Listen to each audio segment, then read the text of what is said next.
masuk rumah klien ya, baru kelihatan mukanya, oh enggak Pak gitu kan. Iya. Mau ketawa baru lihat mukanya. Iya. Belum sampai 2 menit kali ya, security masuk lagi, Pak ada bom gitu kan. Oh.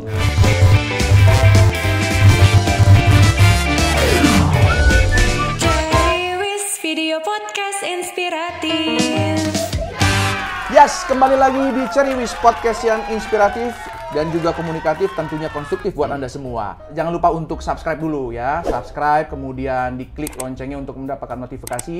Jangan lupa untuk share juga video-video kita yang lalu-lalu, yang sekarang, dan yang nanti-nanti di-share semua ke kawan, ke teman, tetangga, semua. Ke makhluk astral juga boleh, nggak apa-apa. Kita mengundang satu narasumber. Dengan siapa itu? Yuk kita kenalan dengan beliau. Halo Pak. Halo Pak Febri, apa kabar Pak? Alhamdulillah sehat. Gimana dengan Pak siapa ini? Boleh kenalan dulu ya. Supriyadi Pak. Dengan Pak Supriyadi. Iya betul. Pak Supriyadi. Bapak sekarang apa aktivitasnya? Saat ini memang bekerja ya memang di perusahaan yang luar biasa ya di ISS Indonesia. Oke, di ISS saat ini sebagai Key Account Manager ya. Wow, ya, ini berat nih kata-katanya.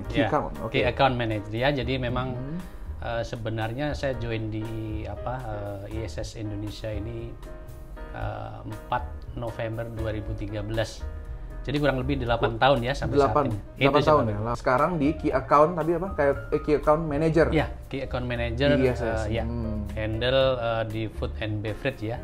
Perusahaan boleh dibilang ini adalah konglomeratnya Indonesia ya. Widih, ngeri ya nih. Indofood Group ini kan memang ya apa ya, semua tahu lah ya, semuanya pasti merasakan produknya juga ya. Jadi Indofood itu adalah klien dari ISS gitu. Bapak ditempatkan di sana sebagai Key Account Manager. Iya, betul. Namanya sekarang sudah jadi Key Account Manager, pasti ada proses panjang di situ. Iya, betul. Boleh ceritain nggak, Bapak dulu langsung tiba-tiba lahir jadi Key Account Manager itu enggak kan?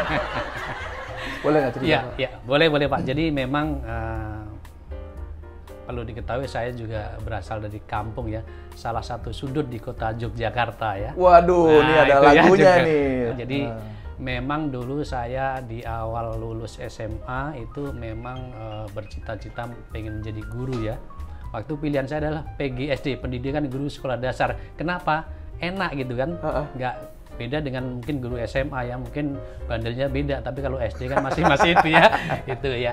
Sempat masuk di perguruan tinggi di Yogyakarta ya, waktu itu dapat 2 semester lah ya. Tapi pikir-pikir kok biayanya makin berat gitu kan. Ya. Waktu itu sendiri? Iya sendiri, biaya sendiri. Ya? Karena orang tua memang ya pegawai negeri ya, kalau di kampung kan pegawai negeri juga seberapa gitu kan. Akhirnya memutuskan oke lah, saya break dulu dari cita-cita saya untuk pendidikan guru. Iya. Waktu itu saya langsung ikut saudara di Jakarta ya. Waktu itu juga memang saya pengen jadi apa, saya belum tahu juga gitu kan. Jadi pindah aja gitu ya? Iya, pindah aja. Pokoknya saya merantau nggak tahu deh. Karena biasanya kan ya pokoknya kita berusaha di Jakarta 50% Tuhan yang menentukan, nanti kan seperti itu. Oh iya. Dan akhirnya saya juga mengupdate skill juga. Saya mau jadi apa sih? Akhirnya diajak keliling lah ya sama saudara itu ke Jakarta, lihat gedung-gedung tinggi gitu kan.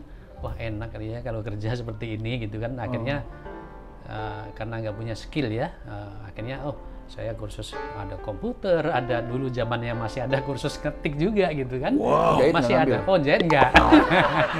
Gitu kan, dan akhirnya dapat kenalan, akhirnya saya masuk di perusahaan furniture ya, tapi jadi salesnya Pak waktu itu Pak. Sales furniture? Sales furniture Pak, itu ya. Waduh, nih saya bayanginnya sales furniture tuh bawa-bawa kursi gitu enggak ya? Oh enggak Pak, itu jadi kita cuma bawa brosur aja Pak. Ya kita diantar lah pakai mobil gitu ya, di drop misalnya di perumahan mana gitu kan. Itu pengalaman pertama bekerja Pak ya, jadi di drop. Terus orang dari kampung gitu kan, terus mau ngomong apa gitu kan. Iya. Tapi kan namanya orang kepepet biasanya langsung inisiatif itu selalu ada gitu kan. Muncul sendiri ya. Gitu. Masuk rumah klien ya, pertama, kedua ditolak, enggak gitu kan. Baru kelihatan mukanya, oh enggak Pak gitu kan. Tapi akhirnya kan mau ketawa baru lihat mukanya. Apa yang salah sama muka? Akhirnya apa? Bu, saya dari PLN gitu kan.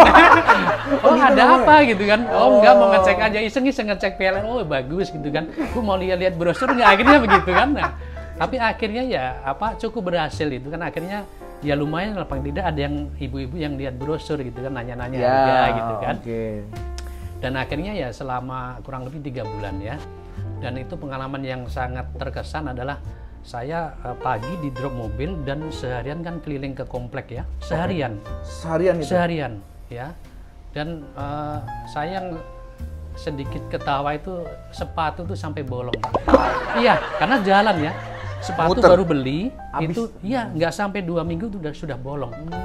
Waduh, gimana? Akhirnya ya namanya orang berusaha pasti ada jalan gitu kan. Iya. Dan akhirnya selama 3 bulan itu bertemu dengan salah satu customer lah dan menawarkan untuk bekerja di hotel. Pada saat jualan itu berarti? Iya, saat jualan itu. Oh, ketemu. Nah, akhirnya saya juga hotel apa ya? Ya, orang kampung nggak tahu hotel apa ya, buat apa sih? Terus kerjanya seperti apa gitu kan? Nah, saat itu memang udah pokoknya besok datang saja, ketemu saya di sana, pakai hitam putih gitu kan. Langsung suruh kerja tahun 94 ya. 94, 95 gitu ya. Langsung jadi room service. Mungkin kalau di hotel tuh saya waktu itu nanya, Pak, room service seperti apa? Oh, itu jadi bawa makanan diantar ke tamu gitu ya. Oh, gitu kan. Di salah satu hotel di Sunter lah ya. Gitu. Dan ya alhamdulillah bertahan selama 7 sampai 8 tahun lah kalau nggak salah itu.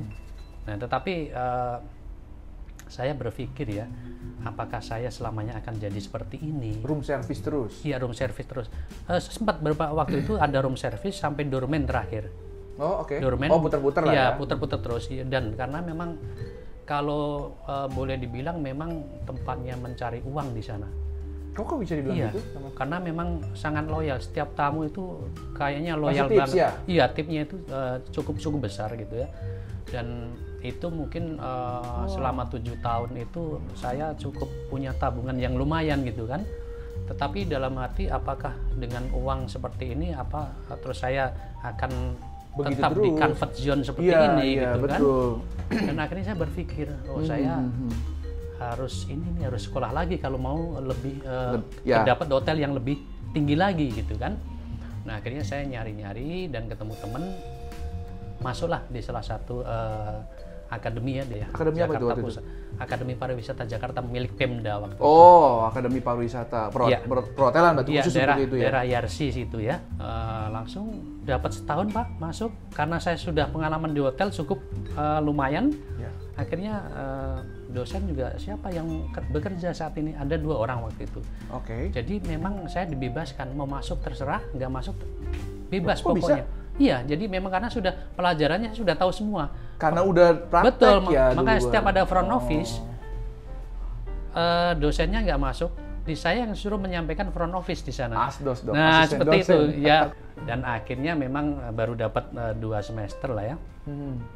Itu ada seleksi penerimaan di Shangri-La Singapura waktu itu. Ya ada kurang lebih 40 kandidat ya, dan yang diambil 10, dan alhamdulillah saya dapat. Oke, berarti Bapak berangkat dong ke Singapura? Iya, dapat, Wow. tapi bingung waktu itu. Oh, kenapa? Biayanya harus bayar sendiri. Ya itu kan, bingung, gitu. duitnya sudah habis Pak, ya kan? Iya, buat ya, akademi. buat bayar kuliah juga kan, akhirnya. Minta lagi orang Bapak iya. ngajar. Ya, dan apa ya, dan ya tapi ya saya pengen maju gitu kan. Ya, oke. Ini banyak yang memberi semangat ke saya, ayo maju kalau mau. Tapi ya walaupun kerja di hotel Pak, namanya tinggal di apartemen kita ada 10 orang ya, tetaplah kayak anak kontrakan aja, makanya juga. Tapi itu yang membuat kita semangat gitu kan. Karena saya cita-cita kan memang waktu di Jakarta kan melihat hotel misalnya Grand Hyatt ya, waduh enak banget ya kerja di hotel bintang 5 Diamond lagi gitu kan. Dan akhirnya saya dapat Pak, waktu itu kerja pertama setelah pulang dari Singapura itu di restoran Beppu Menkan di Pondok Indah. Pondok Indah 1 waktu itu belum ada Pondok Indah 2. Gaji saya dulu 200.000 Pak. Bayangin aja Pak. 200.000 Pak gaji saya. Makannya produk Indofood. Nah, produk apa Pak? Tapi kan itu bukan berarti apapun pekerjaan yang dikasih saya, tentunya saya akan tekuni ya. Nah, akhirnya kan perusahaan melihat ya, oh orang ini kok tekun. Akhirnya naik posisi Pak. Jadi waiter, jadi captain waktu itu. Nah setelah 3 bulan saya dipanggil di salah satu hotel ternama ya, hotel Amerika ya, itu ya di Kuningan Pak, itu bintang 5 diamond ya. Oke, Nah, ya. Kuningan. Tahu. Waduh, Ya. itu sempat ini juga tuh. Ya. Oh, Bapak pernah di situ berarti? Iya pernah Pak, itu 2005 Pak saya jadi opening tim Pak. Oh, di situ? Opening Pertama tim, kali berarti iya, ya? 2005 betul. Ah. Nah 2005 dan itu ya dalam hati bangga ya. Oh cita-cita saya pengen kerja di Hotel hotel yang besar, gedung besar yang gitu, tinggi, tinggi gitu. gitu kan. Kesampaian Ya, Pak. kesampaian. Ya. Oke. Itu hotel yang terkenal itu kan karena ada Kenapa, Pak? sebuah insiden yang kemudian menggemparkan dunia gitu Iya ya. betul Pak, itu ya. Bapak sempat ada pada saat kejadian itu ya. Kita bilang aja itu pada saat ada pemboman ya waktu itu ya. Oh iya, iya. Gitu ya. Itu Bapak ada di situ? Ada Pak itu. Nah itu kan kurang lebih tahun 2007 ya kan nggak salah ya. Iya. Nah itu kan saya waktu itu kantor saya di basement 1 Pak. Sorry, Bapak sebagai apa waktu kala itu? Waktu 2007 itu saya masih di housekeeping manager Pak. Housekeeping manager berarti Iya. udah tahu overall, Bapak udah tahu kan Oh iya sudah. Bapak yang pegang semua Iya, betul. kamar segala macam itu. Betul. Oke. Terus Nah, di 2007 itu. Ya itu saya nggak terasa, cuman ada seperti goncangan gitu kan. Oh, jauh Karena berarti ya. saya di Karena B1 lobby ya waktu itu. kejadian di lantai 1 ya, lobby ya. Lobby di restoran, waktu itu restoran Airlangga namanya di sana. Oh, oke. Ya, terus saya nanya security kan, Pak ada apa? Nggak ada apa-apa Pak, cuman lift gajah jatuh. Lift gajah tuh kalau di hotel lift yang biasa buat angkut apa barang berat loading. ke ballroom lah. Nah loading kan, oh gitu Pak, oh, oke Pak, silakan masuk lagi. Saya masuk lagi, belum sampai 2 menit kali ya, security masuk lagi, Pak ada bom gitu kan. Nah setelah itu kita lari, diarahkan lewat employee entrance itu, evakuasi. Nah pas sampai di depan hotel baru kelihatan, ya kelihatannya sih kecil ya, cuman asap ya. Ya cuman asap, tapi ternyata di dalamnya udah berantakan itu sih. Oke. Saat kejadian itu Bapak di basement gitu ya? Iya. Saya jadi merinding juga sih ingat itu gitu ya. Kalau itu terjadi di kita gitu, walaupun di basement gitu, akhirnya Bapak pasti kan naik ya untuk tahu gitu, atau langsung evakuasi keluar gitu. Waktu itu memang tidak boleh naik, jadi langsung keluar ya, ada semua evakuasi keluar, dan didata juga kan siapa yang belum ada gitu kan, dan ternyata memang ada satu yang nggak terdata, dan ternyata itu tim Bapak? Bukan? Sebenarnya semacam vendor ya. Semacam vendor untuk jadi apa? Untuk kerjasama. pembuatan bunga gitu ya, florist lah ya gitu kan. Nah ternyata itu memang pelakunya, informasinya gitu ya. Dan itu teman akrab juga itu kan. Oh, Bapak kenal sama orang? Oh, kenal banget, karena tiap ada apa misalnya ada tamu VIP pasti kan pesen bunganya ke dia. Itu kejadian yang tidak terlupakan ya Pak, apalagi ya memang belum pernah saya alamin juga, baru pertama kerja di hotel itu kan. Terus ada rasa was-was ketika Kalau was-was pasti Pak. Selanjutnya setelah normal lagi, saya selalu ada was-was. Setiap ada apa suara-suara aja saya udah curiga duluan gitu kan. Suara misalnya ada benda jatuh gitu ya. Ya itu sudah panik gitu kan. Iya betul. Trauma jadinya. Apalagi saat kita berada di lantai 26 misalnya ya. Itu ada bunyi aja kita udah aduh, bingung mau turun lewat mana gitu kan, lewat apa staircase-nya juga nanti jauh gitu kan. Akhirnya setiap ada gempa, ada bom, kita ya sudah, kita stay aja, udah berserah diri aja di atas seperti itu Pak. Itu sih Pak. Ya. Waktu kerja di hotel atau bahkan sekarang sampai di ISS, pernah nggak Bapak ngerasain titik terendah Bapak gitu loh? Maksudnya kalau tadi saya dengar Bapak bilang tadi kan, Pak Supri enak banget sih kerjanya, Bapak tuh senyum mulu, pakai batik, udah guru saya banget ini waktu zaman SMP, saya inget banget gitu loh. Nggak ada susahnya gitu loh Pak Supri gitu, saya lihat dari Bapak gitu. Ada nggak pernah susah atau titik ya sulit lah dalam hidup Bapak dan keluarga gitu, dan bagaimana overcome atau mengatasinya? Iya, tentunya ada ya Pak. Setiap manusia mungkin punya cerita sendiri-sendiri ya, dan saya ada titik rendah itu. Saat itu memang awal mula sih sebenarnya, awal mula masuk di Hotel Ritz-Carlton ya. Memang waktu karena sebelumnya kan hotel-hotel kecil gitu ya, dan itu ya perjalanan cukup jauh juga gitu kan. Dari rumah? Dari Depok ke Kuningan. Tiap hari Pak. Jadi, tiap hari? Ya, dan saya harus berangkat jam 5, pulang bisa jam 9, jam 10 Pak waktu itu ya. Jadi waktu itu memang karena banyak tanggungan juga Pak Febri ya. Jadi ya udah anak gitu ya. Banyak tanggungan juga, kreditan juga ada gitu kan, zaman oke. segitu nggak ada juga. Iya, Akhirnya iya. ibaratnya seperti air mengalir ya. Jadi Iya. saya mau pokoknya apa yang sudah diberikan ke saya, ya jabatan misalnya di Rizk-Carlton waktu itu, ya saya tekuni ya. Mungkin kalau saya tekun memberikan apa yang diinginkan perusahaan, nanti perusahaan akan melihat, nanti Tuhan Allah pun akan memberikan mungkin jalan terbaik gitu betul, kan. ya. Yang saya lihat dari mungkin perjalanan hidup saya, jadi kita tidak tahu ya kita mau jadi apa nanti, tapi kita hanya punya saya pengen jadi ini, tapi bisa jadi nggak jadi itu, tapi mungkin jadi yang lain ya Tuhan, gitu ya. Tuhan memberikan yang menentukan lain itu mungkin jalan hidup. Tetapi intinya apapun yang pekerjaan atau mungkin apapun yang diberikan ke kita itu kita syukuri, diterima dengan baik, dan itu dijalankan benar-benar ya, ditunjukkan bahwa kita bisa, dan akhirnya ya mungkin atasan kita mungkin, atau mungkin Allah juga ngelihat ini benar-benar itu memberikan jalan terbaik, sehingga ya kalau bicara saat ini ya itu yang diberikan ke ISS Indonesia saat ini ya itu seperti itu. Luar biasa loh. Ini luar biasa, tadi yang Pak Supri bilang ya, hidup membawa kita kadang ke tempat yang kita nggak tahu. Ya terima aja dulu, syukuri, karena itu mungkin jalannya gitu ya. Iya, betul. Seperti juga jalannya kita bahwa di Ceriwis gitu ya, ini juga satu hal yang Bapak mungkin nggak prediksi, dan realitasnya terjadi bahwa Bapak harus ikut dalam games kita, Pak. Ada quiz. Ada game juga ya? Ada dong, gitu. Nah, kalau Bapak nggak bisa jawab, Bapak akan kita kembalikan ke zaman Bapak kursus. Zaman jahiliyah kan ya? Ya, zaman Bapak kursus. Nah, ini kita punya tebak kata, jadi Bapak harus menjawab, atau tebak gambar ya. Gambar yang ada muncul nanti Bapak harus jawab. Dia adalah gambar yang kemudian dirangkai menjadi satu susunan kata. Oke, kita tampilkan gambarnya. Itu dia.